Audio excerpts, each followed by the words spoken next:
అందరికీ నమస్తే అండి. Good morning. తెలుగులో ప్రధాన పత్రికలు, వాటిలో వార్తలు, వాటి ముఖ్యాంశాలు, ఉద్దేశాలు అన్నీ కూడా మనం ఈ వీడియోలో డిస్కస్ చేద్దాం. నిన్న సబ్స్క్రైబ్ చేసుకోండి, సబ్స్క్రిప్షన్స్ పెంచండి, నిన్న 3 లక్షలు చేరువ అయిపోదాం అని ఇచ్చిన పిలుపుతో దాదాపుగా దగ్గర వరకు తీసుకొచ్చారు. 2,99,780 దగ్గర ఆగాం. ఇంకొక 220 సబ్స్క్రైబర్స్ రావాలి. నేను 1500 వస్తాయని టార్గెట్ పెట్టుకున్నాను, కానీ 1200 పైగా వచ్చాయన్నమాట. సో ఆ 280 ఈరోజు అయిపోయేలాగా చూడండి. ఏం లేదు, మీరు చూస్తున్న వాళ్ళందరూ కూడా కంటెంట్ బాగా నచ్చితే మీకు తెలిసిన వాళ్ళకి మన ఛానల్ గురించి చెప్పండి. కంటెంట్ చూసి సబ్స్క్రైబ్ చేసుకోమని చెప్పండి. అలాగే లైక్ చేయండి, మర్చిపోవద్దు. ఇక ఈరోజు అనేక కీలకమైన అంశాలు ఉన్నాయి. అందులో మొదటిది మనం చెప్పుకోవాల్సింది, సిరియాలో ఒక కుటుంబ పాలన, ఒక నియంతృత్వ పాలన, అధ్యక్ష పాలన అంతమైంది. తిరుగుబాటుదారుల చేతుల్లోకి ఆ దేశం వెళ్ళిపోయింది. అధ్యక్షుడు Assad, Bashar al Assad Russia వెళ్ళిపోయారు. రష్యా శరణార్థిగా వెళ్ళిపోయారు. మనం చూస్తూనే ఉన్నాం కల్లారా. ఎప్పుడు ఆఫ్ఘనిస్తాన్లోను, అలాగే బంగ్లాదేశ్లో ఈ మధ్య, ఇప్పుడు సిరియా, సో అంతకుముందు టర్కీ, సో ఇట్లా మనం చాలా దేశాల్లో చూసాం. అధ్యక్ష పాలనలో అంటే అధ్యక్షుల మీదకి ప్రజలే తిరుగుబాటు చేయడం, తిరుగుబాటుదారుల చేతుల్లోకి దేశం వెళ్ళిపోవడం, ఆ తర్వాత కొత్త ప్రభుత్వం ఏర్పడడం, ఇవన్నీ చూస్తున్నాం. ఇవన్నీ చూసినప్పుడు మన దేశం చాలా బెటరు అనిపిస్తుంది. మన దేశంలో ఉన్న ప్రజాస్వామ్యము, రాజ్యాంగం చాలా బెటరు. అందుకే ఎవరైనా నియంతృత్వంతో వ్యవహరిస్తే 5 ఏళ్ల తర్వాత వాళ్ళని దించేసే అవకాశం ఉంటుంది అని అనిపిస్తుంది. 5.5 దశాబ్దాల కుటుంబ పాలనకు తెర.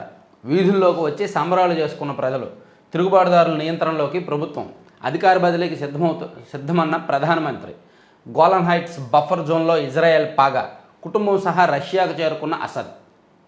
పశ్చిమాసియా దేశమైన సిరియాలో దాదాపుగా 5.5 దశాబ్దాలుగా సాగుతున్న అసద్ కుటుంబ పాలనకు ఎట్టకేలకు తెరపడింది. తిరుగుబాటుదారులు విజృంభించి రాజధాని డమాస్కస్లోకి ప్రవేశించడంతో దేశాధ్యక్షుడు బషర్ అల్ అసద్ ఆదివారం తెల్లవారుజామున దేశం విడిచి వెళ్ళిపోయారు. దాంతో ఆయన ప్రభుత్వం కూలిపోయి సిరియా పూర్తిగా తిరుగుబాటుదారుల నియంత్రణలోకి వెళ్ళినట్లయింది. తాజా పరిణామాలతో డమాస్కస్ సహా పలు ప్రాంతాల్లో ప్రజలు వీధుల్లోకి వచ్చి సంబరాలు చేసుకున్నారు. నిరంకుశ పాలన నుంచి తమకు విముక్తి కలిగిందంటూ నినాదాలు చేశారు. అది పరిస్థితి. సిరియాలో అంతర్యుద్ధం ముదిరి అధ్యక్షుడు దేశం విడిచి పారిపోయేంత వరకు వెళ్ళింది. అంతర్యుద్ధాలు దేనికి మంచిది కాదు. ఇక ధాన్యం సేకరణలో నిబంధనలు సరళతరం ఎప్పుడు? అన్నదాత ప్రయోజనాలని పట్టించుకొని అధికారిగాను తేమ శాతం మొదలు అడుగడుగునా సతాయింపులే. ఈ ప్రభుత్వంలో ఏమైనా బెటర్ ఉంది అంటే ధాన్యం సేకరించిన 48 గంటల్లోనే డబ్బులు వేయడం. అది ఖచ్చితంగా మెచ్చుకోదగిన అంశం. గత ప్రభుత్వం అయితే 3-4 నెలలు చేసేది డబ్బులు ఇవ్వడానికి. ధాన్యం సేకరించిన తర్వాత రైతులకు పేమెంట్ వేయడానికి మినిమం 3 నెలలు పట్టేది గత ప్రభుత్వం ఉన్నప్పుడు. ఈ ప్రభుత్వం 48 గంటల లోపే డబ్బులు వేసేస్తున్నారు. కాకపోతే ధాన్యం కొనడానికి మాత్రం కొర్రీలు పెడుతున్నారు, వంకలు పెడుతున్నారు. దీని మీద ఆల్రెడీ మనం 2 వీడియోలు చేసాం మన ఛానల్లో. ఈ ధాన్యం సేకరణకు సంబంధించి రకరకాల కొర్రీలు ఏ విధంగా సతాయిస్తున్నారు ధాన్యం కొనుగోలు కేంద్రాల దగ్గర అనేది.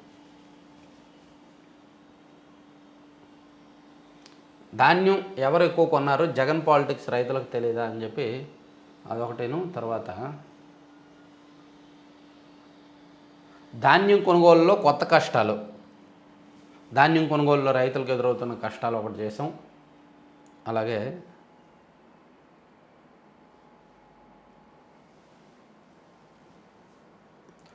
సో ఇది మనం 2 వీడియోలు చేసామన్నమాట. సో దానికి సంబంధించి ధాన్యం కొనుగోలులో తేమ శాతం ఎక్కువగా ఉంది అని చెప్పి అధికారులు చూపించి బలవంతంగా వాళ్ళకి డబ్బులు తక్కువ ఇవ్వడం. 1,800 రూపాయలు ఇవ్వాల్సింది 75 కిలోల బస్తాకి 1,400, 1,300 ఇవ్వడం. ఈ పరిస్థితుల కారణంగా నిన్న నాకు కర్నూలు నుంచి ఒక రైతు ఫోన్ చేశాడు. వాళ్ళు ఇది కర్ణాటక తీసుకెళ్ళి ప్రైవేట్గా అమ్ముకుంటున్నారంట.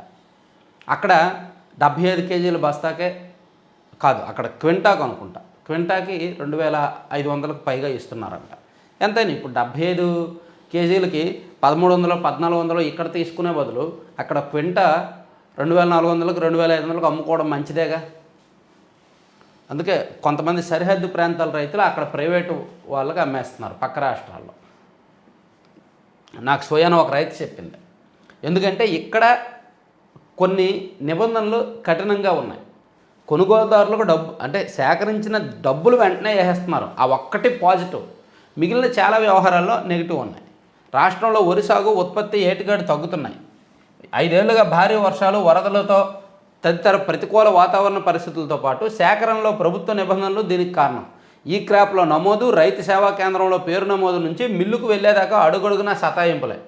ఆనక ధాన్యం సొమ్ముకు నెలల తరబడి ఎదురుచూపులే. ఫలితంగానే ఖరీఫ్లో 39 లక్షల నుంచి 40 లక్షల ఎకరాలు సాగవ్వాల్సిన వరి గత ఏడాది 33.5 లక్షలకు తగ్గింది.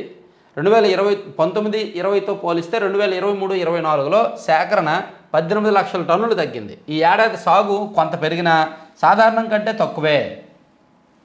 సో అందుకని వరి సాగు తగ్గి, ఉత్పత్తి తగ్గి, రైతుల విక్రయాలు తగ్గుతున్నాయి, ప్రైవేటు వర్తకుల చేతుల్లోకి ఎక్కువగా వెళ్ళిపోతున్నాయి అని చెప్పి ఒక కీలకమైన అంశాన్ని రాసుకొచ్చారు ఈనాడులో. తర్వాత కొనసాగుతున్న అల్పపీడనం. బంగాళాఖాతంలో కొనసాగుతున్న అల్పపీడనం సోమవారం నాటికి తీవ్ర అల్పపీడనంగా బలపడుతుందని వాతావరణ శాఖ అంచనా వేస్తోంది. కాబట్టి కొన్ని జిల్లాల్లో వర్షాలు పడే అవకాశం ఉంది. తర్వాత రేషన్ మాఫియాలో సిట్ గుబులు.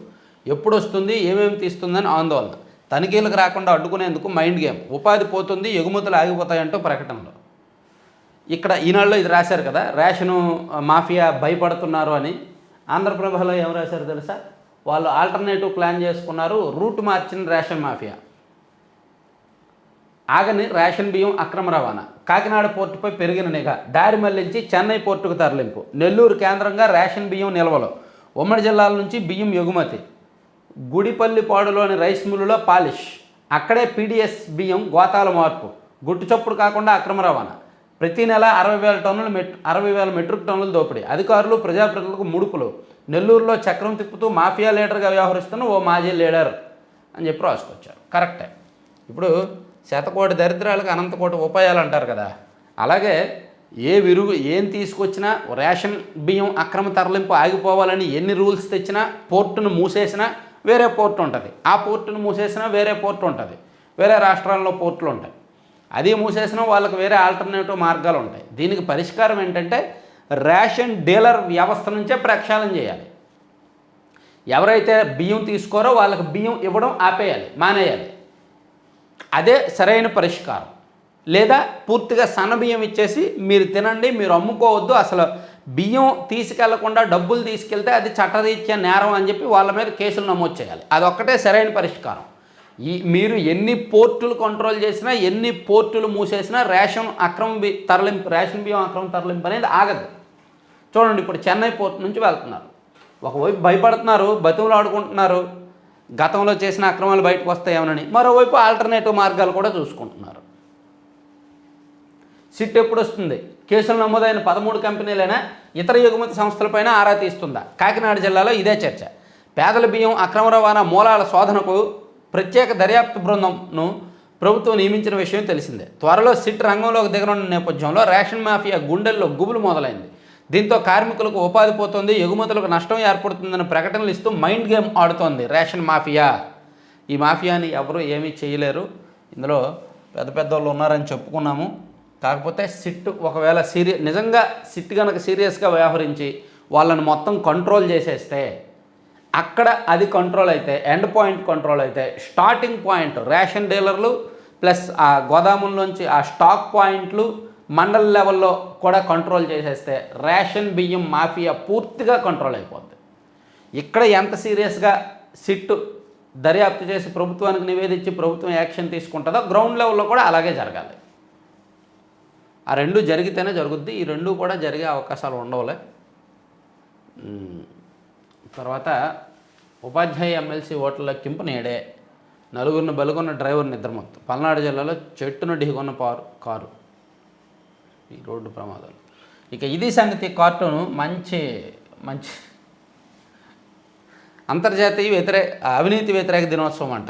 ఈరోజు అంతర్జాతీయ అవినీతి వ్యతిరేక దినోత్సవం. సో మన భూమి మీద ఎవరైనా అత్యంత నీతి నిజాయితీ పరుడు, అతి నిజాయితీతో, అతి మంచితనంతో ఉన్న రాజకీయ నాయకుడు ఎవరైనా ఉన్నారంటే అది కేవలం ఆయన మాత్రమే. తెలుసుగా ఆయన ఎవరో? సో ఆయన అవినీతి నిర్మూలనపై మీ సందేశం కావాలంట. అవినీతి నిర్మూలన మీద ఆయన సందేశం కావాలట. సో ఎవరో వాళ్ళ ఆఫీసులకు ఫోన్లు చేస్తున్నారంట. పాపం అతి నిజాయితీ అతి మంచితనం ఉంటే అలాగే ఫోన్లు వస్తాయి.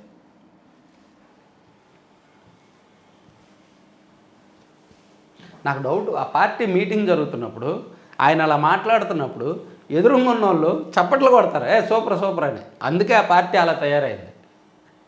ఈయనేంటి ఇలా మాట్లాడుతున్నాడు, పిచ్చెక్కిందా ఏంటి, ఈయనకి మీటింగ్ నుంచి లేచి వెళ్ళిపోకుండా చప్పట్లు కొడతారు, తప్పదు మరి. అందుకే వాళ్ళు రియాలిటీ షో అంట, రియాలిటీ షో గ్రూప్ అనమాట అదంతా కూడా. ఆ చెప్పుల ధర 237 కోట్ల. వద్దులే, ఓకే ఉంచుకోండి. అసద్ను పడగొట్టింది ఒకప్పటి అల్ ఖైదా ఉగ్రవాద తిరుగుబాటుదారుల నేత అల్ జులానీ ప్రస్థానం ఇది. దుబాయ్లో 300 కిలోల బంగారు దిమ్మె, ప్రపంచంలోనే అతిపెద్ద స్వచ్ఛమైన బంగారు దిమ్మె గోల్డ్ బార్ను దుబాయ్లో ఆవిష్కరించారు. 300.12 కిలోలతో ప్రపంచంలోనే అత్యధిక బరువు గల బంగారు దిమ్మగా ఇది గిన్నీస్ వరల్డ్ రికార్డ్స్లో చోటు చేసుకుంది. ఒక చిన్న ఉల్లి తీసుకెళ్ళి అక్కడికి వెళ్ళి కొట్టండి, బరువు తగ్గుద్ది. జార్జ్ సోరోస్ ఫౌండేషన్తో సోనియాకి సంబంధం, భాజపా లోక్సభలో రాహుల్ను నిలదీస్తాం. దుబే forum of the democracy leaders in Asia Pacific ఫౌండేషన్తో సహాధ్యక్షురాలుగా ఉన్న కాంగ్రెస్ అగ్రనేత సోనియా గాంధీకి జార్జ్ సోరస్ ఫౌండేషన్ నుంచి నిధులు పొందిన సంస్థకు సంబంధం ఉందని భాజపా ఆరోపించింది. కాంగ్రెస్ పార్టీకి నిధులు లేవు, పేదరికంలోకి వెళ్ళిపోయింది ఆ పార్టీ అని అనుకున్న దశలో కాంగ్రెస్ పార్టీకి అక్రమంగా నిధులు వస్తున్నాయి, ఫౌండేషన్ నుంచి వస్తున్నాయి, విదేశాల నుంచి వస్తున్నాయి, చైనా నుంచి వస్తున్నాయి, ఆ దేశం నుంచి వస్తున్నాయి అని చెప్పి బీజేపీ ఆరోపణలు ఎప్పటి నుంచో ఉన్నాయి. సో దీని మీద గట్టిగానే జరుగుద్ది. తర్వాత దక్షిణ కొరియా మాజీ రక్షణ మంత్రి అరెస్టు, నిధుల వినియోగంలో కేరళ ప్రభుత్వం విఫలం, భాజపా ఆరోపణ. కేరళ ప్రభుత్వంపై భాజపా తీవ్ర స్థాయిలో మండిపడింది. వైనాడులో వరదలు సృష్టించిన విలయంలో సర్వం కోల్పోయిన బాధితులకు పునరావాస కోసం కేంద్రం నిధులను విడుదల కేటాయించింది, కానీ దాన్ని సరిగ్గా వాడుకోలేదు వీళ్ళు అని చెప్పి ఇచ్చారనమాట, రాశారు. తర్వాత ఈనాడులోనే ఈ సెకీ విద్యుత్ ఒప్పందానికి సంబంధించి సిరీస్ ఆఫ్ ఆర్టికల్స్ ప్రతిరోజు కూడా రాస్తున్నారు కదా. జగన్మోహన్ రెడ్డి గారు ఈనాడుకి లీగల్ నోటీస్ పంపించి తప్పు చేశారు. ఈనాడు వాళ్ళు వేట మొదలుపెట్టి ప్రతిరోజు ఒక్కొక్క కొత్త కోణంలో రాస్తూనే ఉన్నారు. ప్రతిరోజు నాన్ స్టాప్గా 10 రోజుల నుంచి రాస్తున్నారు. సెకీ విద్యుత్ తీసుకొందాం, వచ్చే ఏడాది నుంచి 4,191 MUలు తీసుకునేలా ప్రణాళిక. ఆ మేరకు మిగులు విద్యుత్ సర్దుబాటుగా అంకెల గారడి, డిస్కంల వనరుల ప్రణాళికలో అడ్డగోలు లెక్కలు. సో సెకీ నుంచి విద్యుత్తును తీసుకోవాలని డిస్కంలు నిర్ణయించాయి. ఇంత గొడవ జరిగినా అదాని లంచం ఇచ్చి ఒప్పించాడని వార్తలు వచ్చినా డిస్కంలు మారలేదు, ప్రభుత్వం దాన్ని కంట్రోల్ చేయలేదు, ఆ కాంట్రాక్ట్ ఆ ఒప్పందాన్ని రద్దు చేసుకోలేదు. సో ఇప్పుడు ఏదైతే ఆ సెకీతో ఒప్పందం జరిగిందో అదాని తయారు చేసే విద్యుత్ కొనడానికి అదే విద్యుత్తుని వచ్చే ఏడాది నుంచి తీసుకుంటారన్నమాట. సెకీ నుంచి విద్యుత్తును తీసుకోవాలని డిస్కంలు నిర్ణయించారు. 2025-26లో 4,191 మిలియన్ యూనిట్లు విద్యుత్ తీసుకోనున్నట్టు వనరుల ప్రణాళికలో చూపాయి. AP rural agriculture power supply company పేరిట ఆ విద్యుత్తును డిస్కంలు వనరుల ప్రణాళికలో చేర్చాయి. అదన్నమాట సంగతి. 16 నగరాల్లో పీపీపీ పద్ధతిలో రహదారుల అభివృద్ధి, 642 కిలోమీటర్ల మేర సిద్ధమవుతున్న సమగ్ర ప్రాజెక్టు నివేదికలు. రోడ్ల అభివృద్ధి 10 ఏళ్ల వరకు నిర్వహణ బాధ్యత గుత్తేదారులదే. ఇప్పుడు రోడ్లు రాష్ట్ర వ్యాప్తంగా దాదాపుగా 642 కిలోమీటర్ల రోడ్లు గుర్తించారు. ఆ గుర్తించిన రోడ్లు కొత్తగా గుత్తేదారులను నియమించి వాళ్ళ రోడ్లు వేస్తారు. అది పీపీపీ పద్ధతిలో ఉంటాయి. వాళ్ళు ఖర్చు పెడతారు కాబట్టి అది రాబెట్టుకోవడానికి టోల్ గేట్లు కూడా పెడతారనమాట. సో మీకు కొత్తగా రాష్ట్రంలో రోడ్లు రాష్ట్ర రహదారుల మీద, అంటే ఇప్పుడు వరకు జాతీయ రహదారుల మీద ఉన్న టోల్ గేట్లు ఇప్పుడు రాష్ట్ర రహదారుల మీద కూడా ఉంటాయి. అది ఎప్పటి నుంచో మనం చెప్పుకుంటున్నదే, అది అమలు అవ్వడానికి మరో ముందడుగు పడింది.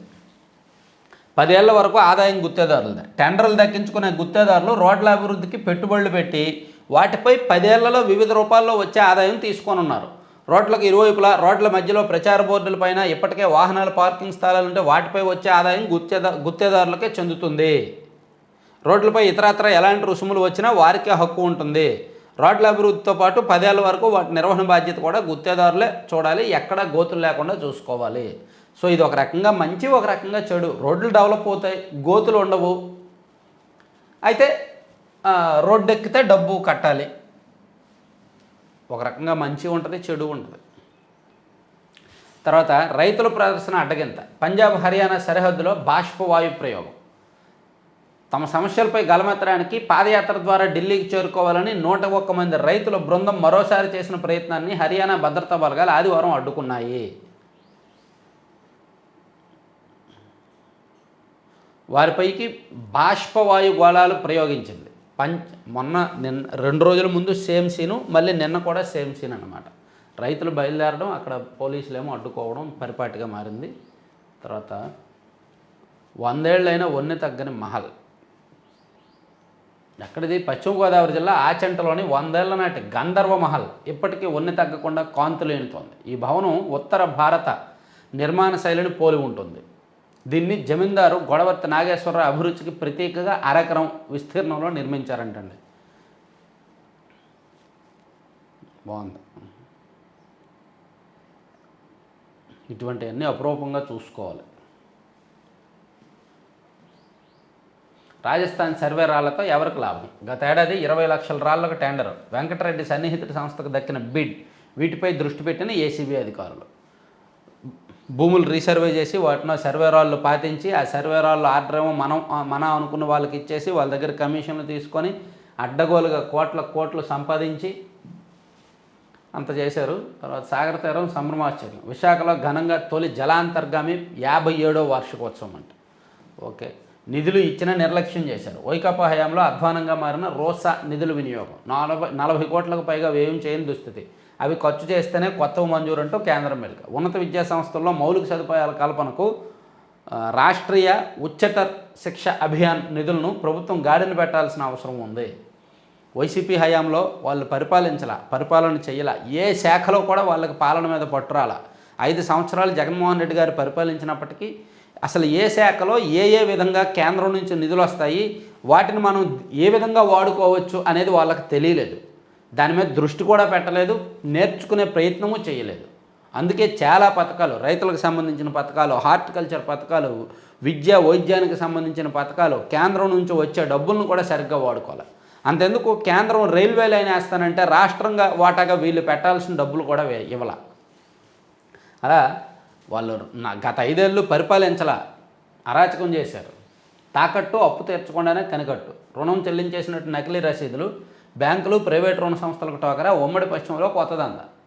పశ్చిమ గోదావరి జిల్లా తణుకు పట్టణానికి చెందిన ఒక వ్యక్తి విజయవాడలోని ఓ ఫైనాన్స్ సంస్థ వద్ద ఇల్లు తనఖా పెట్టి 20 లక్షల రుణం తీసుకున్నారు.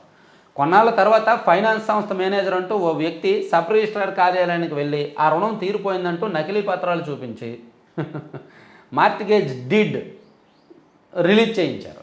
తర్వాత ఇదే ఇంటిపై మరో 2 ఫైనాన్స్ సంస్థల్లో కోటి వరకు రుణం తీసుకున్నారు. వాటిని అలాగే చెల్లించేసినట్టు చూపించి మార్టిగేజ్ డీడ్ రిలీజ్ చేసుకున్నారు. తాజాగా ఆ ఇంటిని అమ్ముకొని చేతులు దులిపేసుకున్నారు. ఓహో, బ్యాంకుల్లో తాకట్టు పెట్టి కృత్రిమంగా నకిలీ పత్రాలు సృష్టించి బ్యాంకు రుణం తీరిపోయిందని చెప్పి రిజిస్ట్రేషన్ ఆఫీసులకు వెళ్ళి మార్టిగేజ్ డీడ్ రిలీజ్ చేయించి మళ్ళీ దాన్ని తాకట్టు పెట్టి మళ్ళీ పెట్టి అలా చేసి చివరకు అమ్ముకొని చేతులు దులిపేసుకొని వెళ్ళిపోతున్నారంట. ఏం తెలివితేటలండి. కొత్త మోసాలు తెర మీదకి వస్తున్నాయి. ఏలూరు వాసి ఒకరు ప్రైవేట్ బ్యాంకులో ఇల్లు తనఖా పెట్టి 21 లక్షలు, విజయవాడకు చెందిన ఓ ఫైనాన్స్ కంపెనీలో మరో ఇద్దరు 17.5 లక్షల చొప్పున రుణాలు తీసుకున్నారు. ఈ 3 రుణాలు మార్టిగేజ్ రిలీజ్కు ఒకే వ్యక్తి వేర్వేరు సమయాల్లో ఏలూరు సబ్ రిజిస్ట్రార్ కార్యాలయానికి మేనేజర్లా వచ్చారు. నకిలీ పత్రాలు సమర్పించి తనఖా చెల్లు రసీదు పొందారు. ప్రస్తుతం ఈ ఇంటిని అమ్మేశారు. చాలా పెద్ద కేసులు ఇది.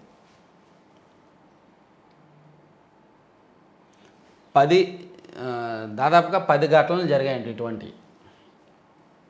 తర్వాత యాంత్రీకరణతోనే వ్యవసాయం లాభసాటి.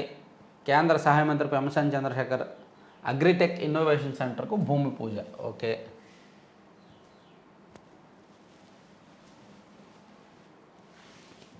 సరే ప్రస్తుతానికి ఈనాడు ఆపుదాం. ఎందుకంటే మన మనసు, మన మైండ్, మన గుండె అంతా కూడా సాక్షి మీదకు వెళ్ళమని చెప్తున్నాయి. ఇదిగో సాక్షి ఓపెన్ చేస్తాం. ఈరోజు ఏం చెప్పారంటే మీరు, ప్రభుత్వ పథకాలు మరింత వేగంగా మారుమూల పల్లెలకు వెళ్ళాలి. ఇన్ని చెప్పిన ఈయన అతి నిజాయితీతనం, అతి మంచితనం రాజకీయాల్లో పనికిరాదు అని ఎందుకు చెప్పలా? అది ఉండటం వలన చూడండి ఎన్ని నష్టాలు వస్తున్నాయి వైసీపీకి. అది ఆ ఒక్క మాట చెప్పొచ్చు కదా గురువుగారు, అన్నీ చెప్పారు మీరు. సర్కారు ఏడి పింఛన్ కొత్తవి లేవు కానీ మళ్ళీ కోతలు మొదలు. ఈ 6 నెలల్లో పింఛన్ల సంఖ్యలో 1.57 లక్షలు తగ్గుదల. ఓకే, కూటమి ప్రభుత్వం వచ్చిన 6 నెలల్లో దాదాపుగా 1,50,000 పింఛన్లు తగ్గించేశారంట. కొత్తగా ఒక 2 లక్షల మంది వరకు దరఖాస్తు చేసుకొని ఎదురు చూస్తున్నారంట. సో పింఛన్లు అర్హులకు కూడా ఇప్పుడు పింఛన్లలో ఉన్నారు వైసీపీ వాళ్ళు, వాళ్ళకు అనుకూలమైన వాళ్ళకి ఇచ్చుకున్నారు. అనర్హులు చాలామంది ఉన్నారు. అనర్హులను ఏరివేసే ప్రక్రియ ప్రస్తుతం జరుగుతోంది. వెరిఫికేషన్స్ జరుగుతున్నాయి. సచివాలయాల వారీగా ఉన్న లబ్ధిదారుల్లో వీళ్ళు అర్హులా కాదా, ఓకే పలానా వ్యక్తి వయసు వారీగా 60 ఏళ్ళు పైబడి పింఛను పొందుతున్నారు, నిజంగా అతను వయసు ఎంత, ఇంకా ఎవరైనా వికలాంగ పింఛను పొందుతుంటే నిజంగా అతను వికలాంగుడా కాదా, ఇలా వెరిఫై చేసుకుంటున్నారు. ఆ వెరిఫికేషన్లో కొన్ని తీసేస్తున్నారు, కట్ చేస్తున్నారు.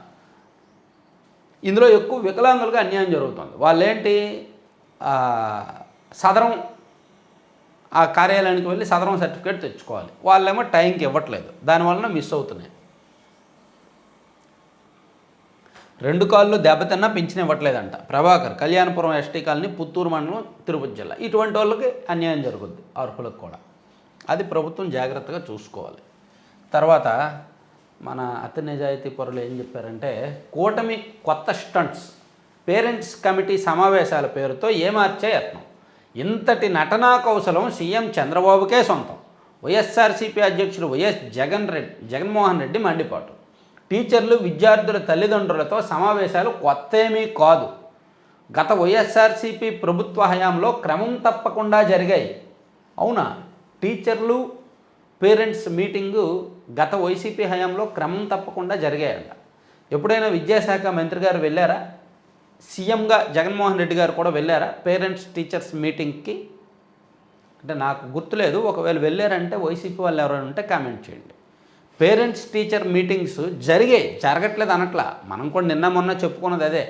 పేరెంట్స్ టీచర్స్ మీటింగ్ ఎప్పుడూ జరుగుతాయి, కానీ దానికి ప్రజాప్రతినిధులు వెళ్ళడం, ఉన్నతాధికారులు వెళ్ళడం, ఎమ్మెల్యేలు, మంత్రులు, సీఎం స్థాయిలో కూడా వెళ్ళడం, అటెండ్ అవ్వడం ఇక్కడ మనం గమనించాల్సిన అంశం. ఈ సమావేశాలకు ఇప్పుడు కొత్త పేరు పెట్టి ఏమార్చే యత్నం. కొత్త పేర్లు పెట్టడంలో మీకంటే ఎవరున్నారు గురువు గారు? కొత్త పేర్లు పెట్టి ఇప్పుడు ఫీజు రియంబర్స్మెంట్ మీరు ఇచ్చింది కొత్తది కాదు. జగనన్న విద్యా దీవెన మీరు ఇచ్చింది కొత్త కాదు. ఫీజు రియంబర్స్మెంట్ ఎప్పటి నుంచో ఉంది, దానికి మీరు పేరు మార్చారు. అలా మీరు ఇచ్చే ప్రతి పథకానికి పేర్లు మార్చి అమలు చేశారు అంతే. ఒక్క అమ్మఒడి ఒక్కటే మీరు ఇచ్చింది కొత్తదే, రైతు భరోసా కూడా పాతదే, మీరు ఇచ్చే ప్రతి పథకము పాతదే, కానీ దాన్ని పేర్లు మార్చారు. సో పేర్లు మార్చడం గురించి మీరు కూడా చెప్తే ఎలా గురువు గారు? రాజకీయ నాయకులు అన్నాక అధికారంలోకి వచ్చిన తర్వాత పాత పేర్లు తీసేసి కొత్త పేర్లు పెడతారు. ఆ విషయం మీకు తెలియదా?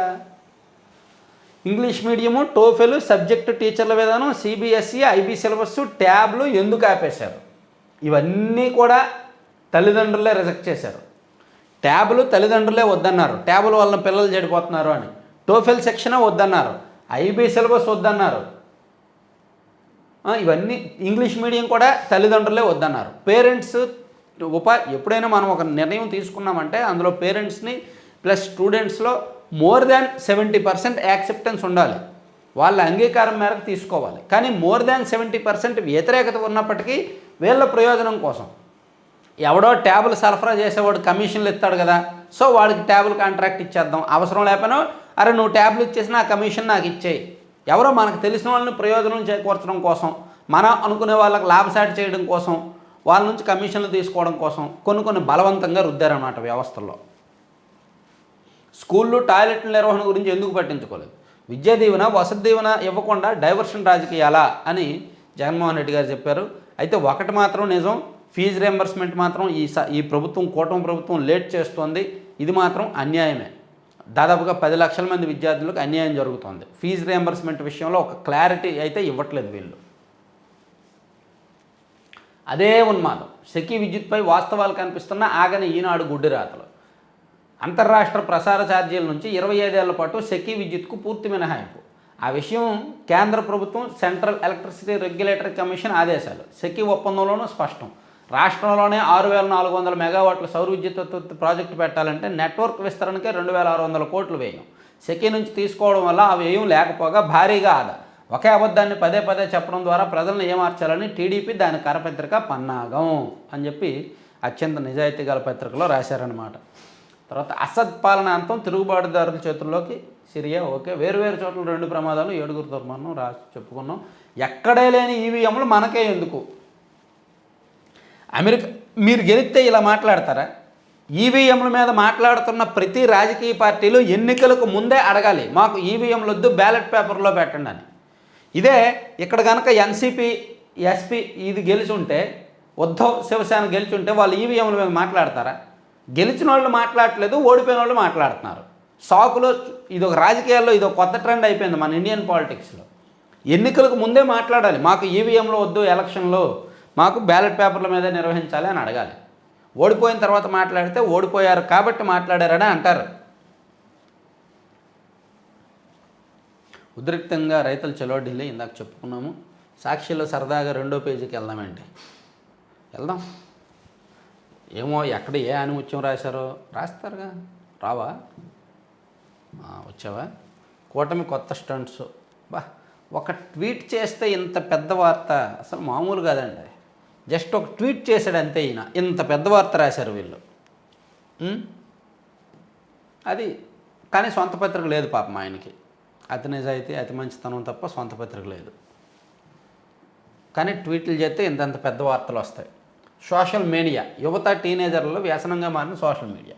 దేశంలో 400 బిలియన్ల మంది సోషల్ మీడియాలో యాక్టివ్. సోషల్ మీడియా ఒక రకంగా మంచి, ఒక రకంగా చెడు. పాజిటివ్ ఉంది, నెగిటివ్ ఉంది సోషల్ మీడియా రెగ్యులర్గా వాడడం వలన. కాకపోతే దురదృష్టవశాత్తు ఎక్కువగా నెగిటివ్గా వాడుకుంటున్నారు దాన్ని. బీజేపీ మహిళా నేతపై టీడీపీ నేతలు దాడంట. కర్రలు రాడ్లతో దాడులు, ప్రాణభయంతో లక్ష్మీ పరుగులంట.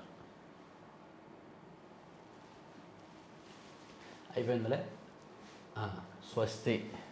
ఇప్పుడు ఆంధ్రజ్యోతి చూస్తే ఆంధ్రజ్యోతిలో ఒక పెద్ద వార్త రాశారండి. వైఎస్ఆర్ కాంగ్రెస్ పార్టీ 5 ఏళ్ళు అధికారంలో ఉండగా పెద్దిరెడ్డి గారు, కొడాలి నాని గారు, ద్వారంపూడి గారు, పిన్నెల్లి గారు అండ్ ఈయన ఎవరైనా ధర్మవరం గుడ్ మార్నింగ్ బాసు, తర్వాత జోగి రమేష్ గారు, ఆమె కళ్యాణదుర్గం ఎమ్మెల్యే మంత్రిగా పనిచేశారు. ఏం పేరు మర్చిపోయాను ఆవిడ. తర్వాత వీళ్ళందరూ కూడా చేసిన అరాచకాలన్నింటినీ కూడా ఒక పెద్ద వార్త రాశారనమాట. మొత్తం వీళ్ళందరూ ఎక్కడెక్కడ ఎలా చేశారు, శంకర్ నారాయణ గారు, రోజా, వీళ్ళందరూ కూడా ఎక్కడెక్కడ ఎలా చేశారనేది రాసుకొచ్చారు. ఒక పెద్ద వార్త లోపల పేజీలో రాశారు. చూద్దాం ఒకసారి లోపల. కాపు రామచంద్రారెడ్డి బెదిరించి భయపెట్టి కేసులు పెట్టి భూములు లాక్కున్నారంట. ఉషశ్రీ చరణ్ అసైన్డ్ భూములను మింగేసిన ఉషశ్రీ చరణ్. కార్మికుల శ్రమ దోపిడీ శంకర్ నారాయణ. పెద్దిరెడ్డి కంటే తిరుగులేదు. నెంబర్ 1 పొజిషన్, నెంబర్ 1 కిరీటం ఏమైనా ఉంటే పెద్దిరెడ్డికి ఇవ్వాలి. సొంత పార్టీ నేతకే మోసం అన్నాబోతున్న శివకుమార్ అంట. తర్వాత జడ్జి తల్లి భూమి కబ్జా. జోగి రమేష్ గారు జడ్జి తిరుమలరావు పొలం ఉంటే ఆ తల్లి భూమి కబ్జా చేస్తాడంట ఈయన. బెదిరించి థియేటర్ సొంతానికి వాడుకున్నాడు ఇంకొక ఆయన. 50 లక్షలకు చైర్పర్సన్ పదవి బేరం రోజా. ఇది వీళ్ళ అధికారంలో ఉండి చేసిన ఘనకార్యాలను ఆంధ్రజ్యోతిలో రాశారు. ఎవరెవరు ఏం చేశారా అని పెద్దదే రాశారు. తర్వాత వెనకబడింది, ఒక్క పాఠశాలకు దక్కన 5 స్టార్ రేటింగ్, 4 స్టార్లు దక్కిన బడులకు తక్కువే. ఇది ఒక ఇంపార్టెంట్ వార్త అండి. ప్రభుత్వ పాఠశాలలకు స్టార్ రేటింగ్ ఇచ్చారు కదా, అందులో ఒక్క స్కూల్ కూడా 5 స్టార్స్ రాలేదంట. 5 out of 5 ఏ స్కూల్కి రాలేదంట. మ్యాక్సిమం ఎక్కువ స్కూల్స్కి 3 స్టార్లే ఎక్కువ వచ్చాయంట. ఎక్కువగా 2-3 స్టార్లకే పరిమితం. ఏకంగా 398 బడులకు 0 స్టార్ రేటింగ్. అంటే ఒక్క స్టార్ కూడా రాలేదు 398 స్కూల్స్కి. ఇది చాలా పెద్ద అంశం. అంటే స్కూల్స్లో మౌలిక సదుపాయాలు ఏ విధంగా ఉన్నాయి, నిర్వహణ ఏ విధంగా ఉంది అనేదాన్ని అర్థం చేసుకోవచ్చు మనం. తర్వాత ఆర్ఓఆర్ అప్పీళ్ల బాధ్యత మళ్ళీ ఆర్డీఓలకే. జిల్లా రెవెన్యూ అధికారులపై భారం పెరుగుతుందనే ఇక ఇతర బాధ్యతలతో అప్పీళ్లను పట్టించుకొని పోయిన. ఓకే. సైబర్ నేరాలకు చెక్. జిల్లాకు సైబర్ పోలీస్ స్టేషన్ ఏర్పాటు, ఎస్పీల గ్రీవెన్స్లో ఫిర్యాదుల పరిష్కారము, ప్రజల్లో అవగాహనకు విస్తృత ప్రచారము, ప్రభుత్వానికి పోలీస్ శాఖ ప్రతిపాదనలు. మంచిదే. సైబర్ నేరాలంటే నిన్న సాయంత్రం మనం ఒక వీడియో చేసాం. నిన్న సాయంత్రం ఎన్ని రకాలుగా జరుగుద్ది సైబర్ నేరాలు, ఇదిగోండి 10 రకాలుగా సైబర్ మోసాలు. వామ్మో ఎంత తెలివిరా బాబు, ఖచ్చితంగా చూడాల్సిన వీడియో అని నిన్న సాయంత్రం నేను ఒక వీడియో చేశాను. వీలైతే ఇది చూడండి. సైబర్ మోసాలు 10 రకాలుగా జరుగుతాయి. ఆ 10 రకాల్లో మీరు లేకుండా చూసుకొని చెక్ చేసుకొని జాగ్రత్తగా ఉంటే బెటర్ అనమాట. ఇక ఆంధ్రప్రభ రూట్ మార్చిన రేషన్ మాఫియా అనేది చెప్పుకున్నాం. తర్వాత బూడిదే బంగారం, నెలకు 3 కోట్లకు పైగా దోపిడీ. హాపర్ వద్ద రాత్రి వేళల్లో లోడింగ్, ఒక్కో లారీకి 13,000 నుంచి 15,000 వరకు వసూళ్లు. బూడిద తొలగింపులోనూ కాంట్రాక్టర్తో అధికారుల కుమ్మక్కు. చోద్యం చూస్తున్న ఏపీజన్కో అధికారులు. బూడిదే బంగారం అంటే ఇందులో పెద్ద విషయమేం లేదు. ఇప్పుడు ఆర్టీపీఎస్ అంటే ఇది రాయలసీమ థర్మల్ పవర్ దగ్గర ఎలాగైతే ఆదినారాయణ రెడ్డి గారికి అండ్ జేసీ గారికి వైరం ఉందో, వాళ్ళు బూడిద కోసం వాళ్ళు ఎలాగైతే కొట్టుకునే వరకు వెళ్ళారో, ఇక్కడ కూడా బూడిద లోకల్ ఎమ్మెల్యే గారికే ఎక్కువ సింహభాగం, 80% ఆయనకే వెళ్తోంది. మిగిలింది లోకల్ ఎంపీ గారు వాళ్ళు ఇల్లు పంచుకుంటున్నారు. పైసా పెట్టుబడి లేదు, ఖర్చు లేదు, కానీ కాసులు వచ్చి పడుతున్నాయి. అక్కడ ఉన్న వారందరి జేబులో నిండవమ్మ, ఒక 4-5 జేబులు నిండుతాయి. ఒక రోజుకి మినిమం 20 లక్షల ఆదాయం వస్తుంది దీనివలన. తర్వాత 17న గుంటూరుకు రాష్ట్రపతి, మంగళగిరి ఎయిమ్స్ స్నాతకోత్సవానికి హాజరంట. గుడ్. తర్వాత మంచు మనోజ్పై దాడి, ఇంట్లో ఉండగా దాడి చేసింది ఉండగలవు. భార్య మౌనికతో కలిసి బంజారాహిల్స్లో ఓ ప్రైవేట్ ఆసుపత్రికి, వైద్య చికిత్సలో గాయాలైనట్టు వైద్యుల ధృవీకరణ. చికిత్స అనంతరం ఇంటికి వెళ్ళిన సినీ నటుడు. పహాడే రషీఫ్ పోలీస్ స్టేషన్కు డయల్ 100 ద్వారా ఫిర్యాదు, లిఖితపూర్వకంగా ఇవ్వాలన్న పోలీసులు. అది మంచు ఫ్యామిలీలో తండ్రి కొడుకుల మధ్య జరిగింది అనేది సారాంశం అన్నమాట. సో మన నాయకుడికి ఎలాగైతే అతి నిజాయితీ అతి మంచితనం ఉందో, మీ మంచు ఫ్యామిలీకి కూడా అతి క్రమశిక్షణ ఉంది. అతి క్రమశిక్షణ ఉన్నప్పుడు ఇవన్నీ తప్పవు. స్మార్ట్ సిటీలుగా కుప్పం, పిఠాపురం పైలట్ నగరాలుగా ఎంపిక. మంగళగిరి, నెల్లూరు, విజయనగరం, అనంతపురం కూడా. వీధి వ్యాపారులకు స్వయం ఉపాధి కింద రుణాలు, సోలార్ రూఫ్ టాప్తో ఒకే చోట వ్యాపార కూడళ్ళు, ఉచిత వైఫై సౌలభ్యం, పారిశుధ్యానికి ప్రథమ ప్రాధాన్యత, పర్యావరణం ఆహ్లాదం, ఆదాయంతో సమగ్ర మాస్టర్ ప్లాన్. ఇకపై పట్టణాలు, నగరాల్లో స్మార్ట్ స్ట్రీట్లు ఏర్పాటు చేస్తారంటండి. వీధి వ్యాపారులందరికీ కూడా కరెంట్ ఇస్తారంట. ట్యాగింగ్, మ్యాపింగ్, ఏపీలో విస్తృతంగా సర్వే, గ్రామ వార్డు సచివాలయ పరిధిలో సమగ్ర కుటుంబ వివరాలు సేకరణ అంట జరుగుతుంది. కృష్ణా బోర్డు ఇంకెప్పుడు కర్నూలుకు తరలిస్తారో విజయవాడకు మారుస్తారని ఇచ్చారు. తర్వాత కూలిన అసద్ విమానం, ఈజిప్ట్ రచయిత ట్వీట్, తిరుగుబాటుదారులే కూల్చేశారంటూ మీడియాలో ప్రచారం. బషర్ సురక్షితంగా ఉన్నారని క్రెమ్లిన్. రష్యా, ఇరాన్కు బషర్ అవసరం లేదు ట్రంప్ వ్యాఖ్యలు. సిరియా భవిష్యత్తు ప్రశ్నార్థకమే, ఆచితూచి స్పందించిన ప్రపంచ దేశాలు. యాక్చువల్లీ అసద్ రష్యా వెళ్ళిపోయారు అని చెప్పి అన్ని పత్రికల్లో వస్తే, ఇక్కడ మాత్రం అసద్ ప్రయాణిస్తున్న విమానం కూలిపోయింది అని చెప్పి ఆంధ్రప్రభలో రాశారు. చాలా పెద్ద అంశం ఇది.